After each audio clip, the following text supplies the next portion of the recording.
Assalomu alaykum do'stlar, salomatmisizlar? Bugungi darsimizda sizlar bilan virusologiya bo'limini davom ettiramiz. Bugun o'rganadigan virus guruhimiz yana bir guruh, demak, viruslar haqida bo'ladi.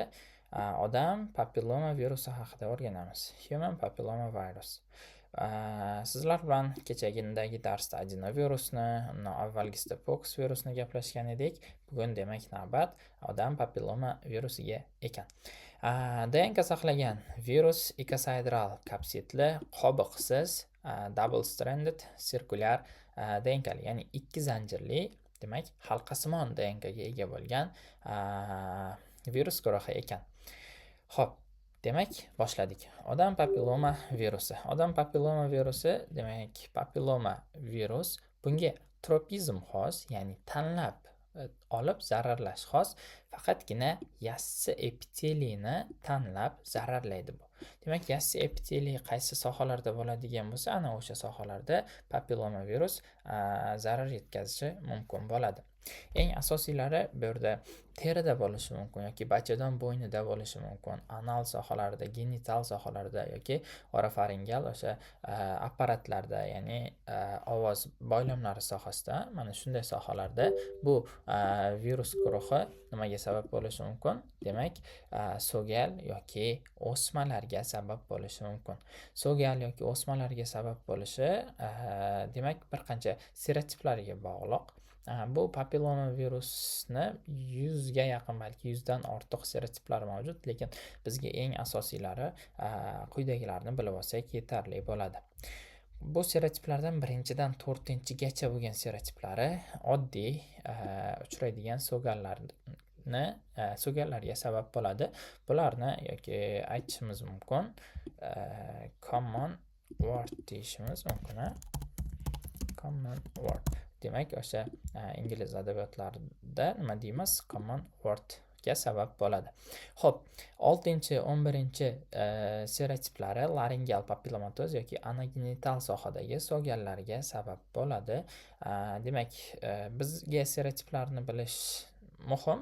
1-dan 4-gachasi oddiy so'gallar, ko'p uchraydigan so'gallar, 6dan 11-gachasi laringeal papillomatoz hamda anogenital so'gallarga sabab bo'lyapti va asosiysi 16, 18, 31 hamda 33-serotiplari anogenital o'smalarga sabab bo'lyapti, ya'ni kanserlarga sabab bo'lishi mumkin. Xo'p, yaxshi. Keling, demak, davom etamiz. Quyida papilloma virusi sabab bo'ladigan oddiy so'gallarni ko'rishimiz mumkin. Bu yerda barmoqlarni tashqi yuzasida uchrayotgan so'gallarni ko'rishimiz mumkin yoki barmoq qo'l kaftini ichki qismidagi so'gallar, bu yerda oyoq kaftidagi so'gallarni ko'rishimiz mumkin. Mana shunday ko'rinishdagi, demak, so'gallarga sabab bo'ladi. Bu ko'pincha bolalar orasida uchraydi, ya'ni bolalar bir-birini oyoq kiyimini almashinib kiyish natijasida, kontakt bo'lishi natijasida uchrashi mumkin. Immun tizimi sust bo'lgan holatlarda bu papilloma virus o'z aktivligini ko'rsatadi. Agar immunitet baland bo'ladigan bo'lsa, yuqori bo'ladigan bo'lsa, bu virus demak hech qanday so'gallarga yoki o'smalarga sabab bo'lmas ekan. Xo'p do'stlar, demak davom etamiz. Quyida aytdik, orofaringal apparatni ham zararlashi mumkin dedik. Bu yerda ovoz boylamlarini ko'rishimiz mumkin. Bu yerda demak yopiq turgan holatda, bu yerda ochiq turgan holatda, demak, ovoz boylamlari tasvirlanyapti. Bizga e'tibor berishimiz kerak bo'lgani mana bu sohadagi, demak, chin ovoz boylamlari bo'ladi. Mana shu chin ovoz boylamlarida quyidagicha, demak, orofaringal papillomatoz holatlariga sabab bo'lib qoladi. Mana bu nima uchun faqat chin ovoz boylamlari, quyidagi soxta ovoz boylamlari nega zararlamaydi deydigan bo'lsak, chunki chin ovoz boylamlarini tashkil qiladigan hujayralar, demak, yassi epiteliy hujayralari ekan. Nima bo'ldi? Demak, chin ovoz boylamlari sohasida, chin ovoz boylamlari qanday hujayralarda? Demak, yassi epiteliy hujayralardan tashkil topgan. Mana shuni hisobiga yassi epiteliydan tashkil topganligi uchun quyidagicha orofaringal papillomatoz holatlariga sabab bo'layapti. Xo'p, yaxshi do'stlar. qaytamiz. So'gallar laringeal papillomatoz yoki anogenital so'gallarga sabab bo'ladi. Anogenital sohadagi so'gallarga sifilis kasalligida ham gaplashgan edik. Kandiloma lata haqida gaplashgandik. Bu papilloma virus natijasida anogenital sohadagi sabab bo'ladigan so'gallar endi nima bo'lyapti? Kandiloma acuminata bo'ladi. Kandiloma acuminata deb ataymiz.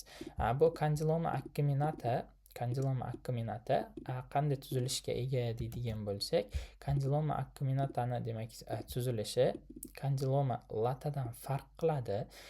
Bu gulkaramga o'xshash bo'lgan, demak, o'sha genital sohada uchrovchi so'gallar hisoblanadi.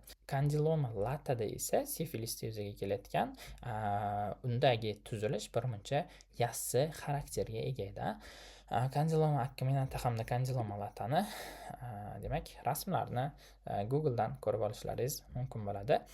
Xo'p, do'stlar, bizga yana e'tibor qilishimiz kerak bo'lgani asosiylari quyidagi anogenital sohadagi o'smalar hisoblanadi. Ya'ni eng xavflisi bu yerda nimaga sabab bo'lishi mumkin deydigan bo'lsak, bachadon bo'yni o'smasiga sabab bo'lib qolishi mumkin. Demak, bachadon bo'yni o'smasiga sabab bo'lib qolishi mumkin. O'shaning uchun bu anogenital o'smalar xavfli bo'ladi. Demak, bachadon bo'yni o'smalariga sabab bo'lganligi yuzasidan demak birmuncha xavfli.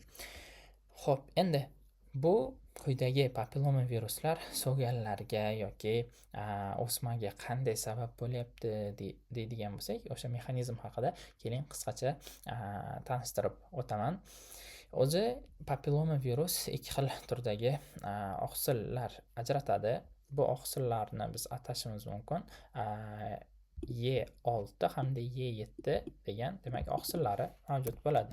Y6, Y7 oqsillari. Mana shu oqsillar natijasida bu oqsillar hujayraga ta'sir qiladi. Hujayrani ham qaysi strukturalariga ta'sir qiladi deydigan bo'lsak, hujayrani demak o'sib bo'linishini ta'minlash jarayonidagi ma'lum bir strukturalarga ta'sir ko'rsatadi. Bunda Y6 ta'sir ko'rsatadi P53, ya'ni P53 ga, Y7 esa ta'sir ko'rsatadi. Demak, retinoblastomaga ta'sir ko'rsatadi. P53 hamda retinoblastoma o'zi nima deb so'raydigan bo'lsak, bu strukturalar, bu tuzilishli birikmalar P53 hamda retinoblastomalar bu hujayrani bo'linishini sekinlashtirib turuvchi demak strukturalar hisoblanadi. P53 hamda retinoblastoma hujayrani bo'linishini sekinlashtirib turadi. Ya'ni